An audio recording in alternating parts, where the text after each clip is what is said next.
All right, hello and welcome. My name is John Golden from SalesPOP Online Sales Magazine and Pipeliner CRM. And today I'm delighted to be joined by Tim Haller, who's president of SalesGauge. How you doing, Tim? I'm great, John. Thanks for having me today.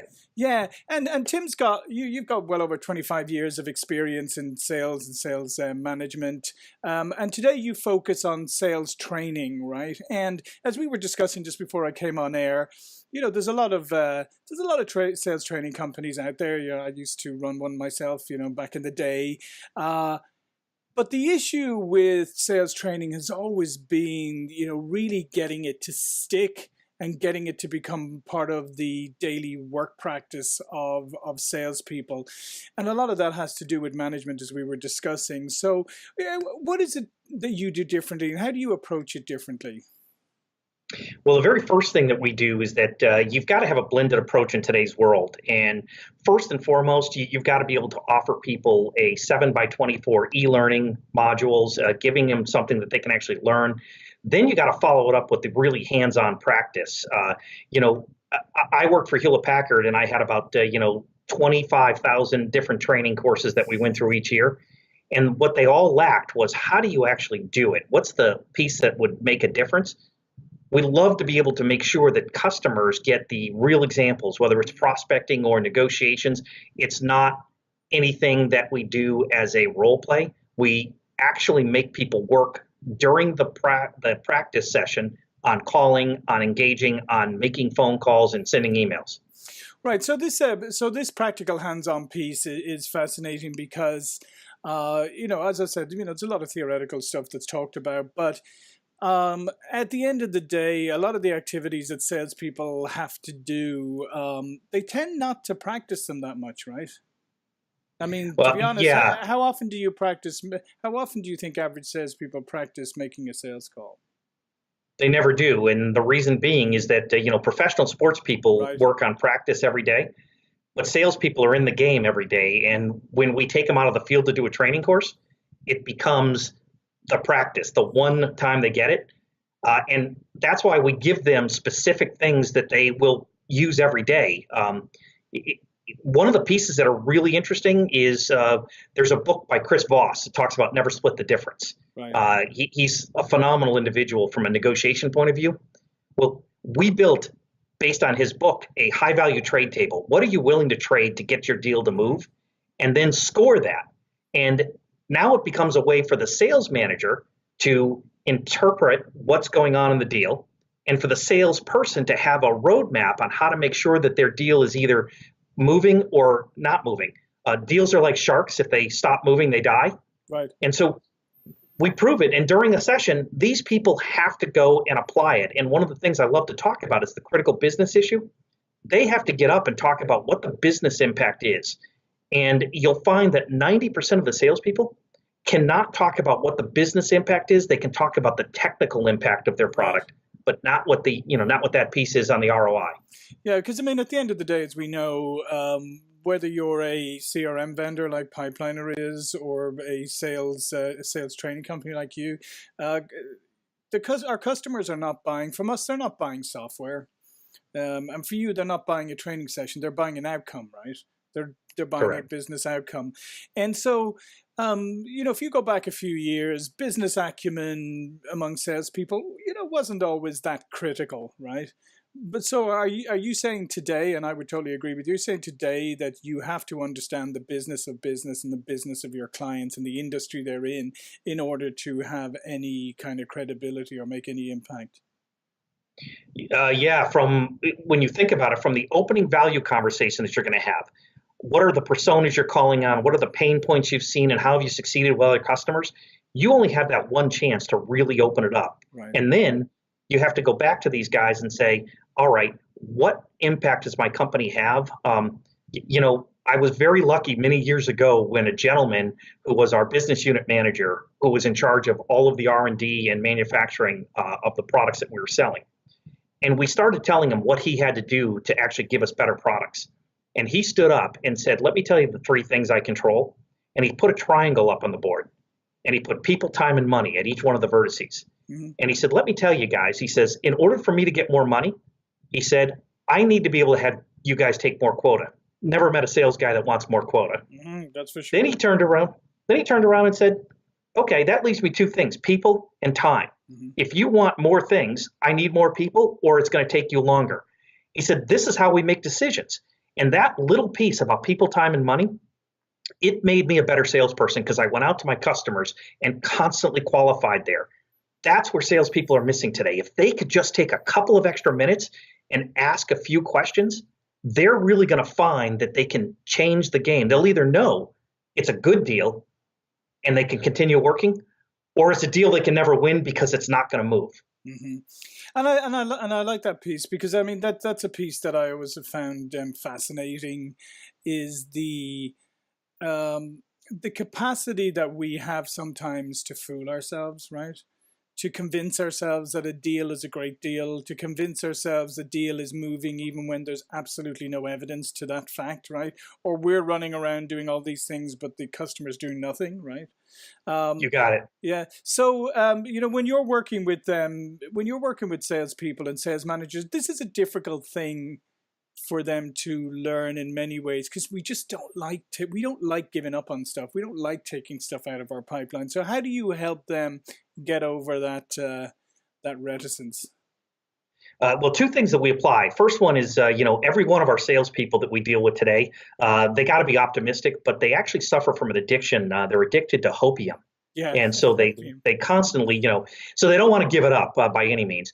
But one of the things that the no decision things that we come up with is that we start talking about understanding what I refer to as deal time.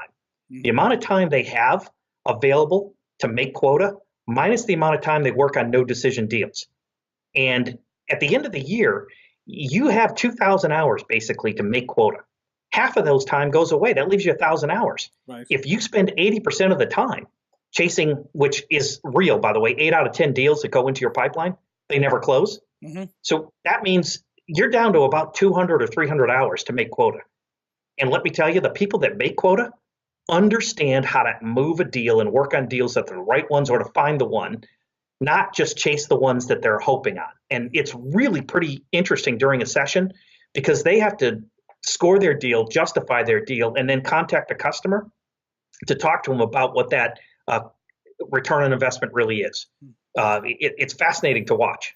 So let's just talk practically for a moment. How do you go about scoring a deal? What are some of the attributes that go into scoring a deal? So you got to have two sides to it on that side. So we build a scorecard. And again, this came off of the Voss high value trades. When Chris Voss talked about going out to the field and negotiating in a hostage situation, he talks about the fact that 80% of these are about the same, but he had to know what he was willing to trade. So we spend a little time understanding what your process is. Then what are the key gets that you have to do with the customer? What are those high value trades? And one of them goes back to that critical business issue. If you understand what that is, doesn't mean that you're going to get them all. But if I can understand the critical business issue, a really big point takes place because one customer went off and did this and had the data and went back to the CFO. And it turned out that their $800,000 opportunity would return $12 million. The CFO was so impressed by them just doing a little extra that he accelerated their deal by 120 days, gave them the order, and removed their competition. It turned out that the installed base got thrown out because these guys had done a good job. Now, conversely to that, John, we had a similar one where the guy couldn't understand why his deal wasn't going anywhere. And by the time we were done, it was a data management deal. By the time we were done, it turns out that the engineers spent 400 minutes a year or some ridiculous amount like that waiting to load their data. But that was only $15,000 and their solution was $60,000. So it was a 4-year return on investment. Yeah. He thought he had a deal. It was never going to be a deal because he couldn't sell it. That's the kind of stuff we talk about when you score a deal. Yeah, no, and that is it, and that changes the dynamic, completely when you do start to get salespeople to understand the economics of a deal, and the real business impact of a deal. Obviously, as you rightly say, it makes it that much easier to decide whether this is business you want to go after, whether it's business that you even have a chance of ever winning. So another point is So a lot of this, as good a job as you do, and I'm sure you do an excellent job, as good a job as you do, there's always that single point of failure when you're trying to do an initiative with salespeople, and that's the sales manager, right? If you don't have the sales manager's buy-in, if you don't have the sales manager reinforcing and constantly, reminding the salespeople that this is the way we're going to do things from now on. Their salespeople take their lead from their sales managers. If I'm not paying attention to it, they're not going to pay attention to it, right? Right. So how do you engage and help sales managers make that leap? So the very first thing is to work with them on understanding their people. One of the easiest exercises we ever do is to list all of the really big attributes, just in a big brainstorming session with the sales management team. Tell me what makes a great rep, and just brainstorm. Mm-hmm. When we get done, you have 50, 60, 100 items out on that board. When you go back and say, okay, now which ones can you actually coach to mm-hmm. and measure? It comes down to about 10 things. So very first thing is trying to get them to understand that you can't give people coaching that isn't something that they can actually measure. Right. I got to give you something that you can work on. And the funniest one is, and I remember it from myself, I had a young guy that I had come in and I said, Ernie, you need to be more aggressive. And he said, okay, boss, gotcha. Mm-hmm. And he left and he went out to see one of my senior guys and he says, hey, the boss just said I need to be more aggressive. What the heck is he talking about? And my senior guy, Gary, goes, oh, yeah. He says, what he wanted you to do is that you got to establish yourself in a meeting. He wants you to punch the biggest guy in the face. And Ernie was shocked. And Gary goes, I don't know what he's talking about. He says, I have no idea. You got to go ask him.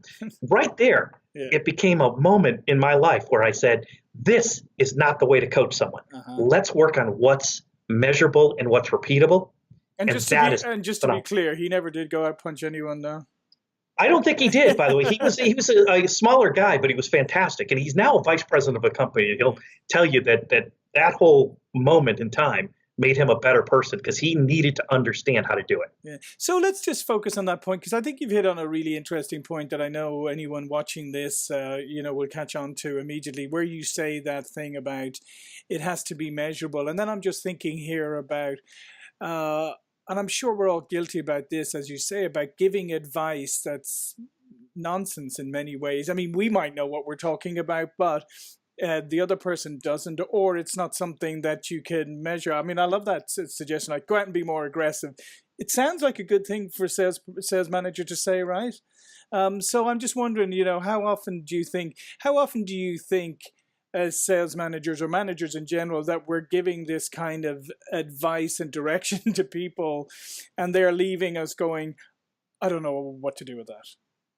Yeah, very interesting that you would say that. So it turns out that in the management class, I ask managers how much time they are spending coaching their people.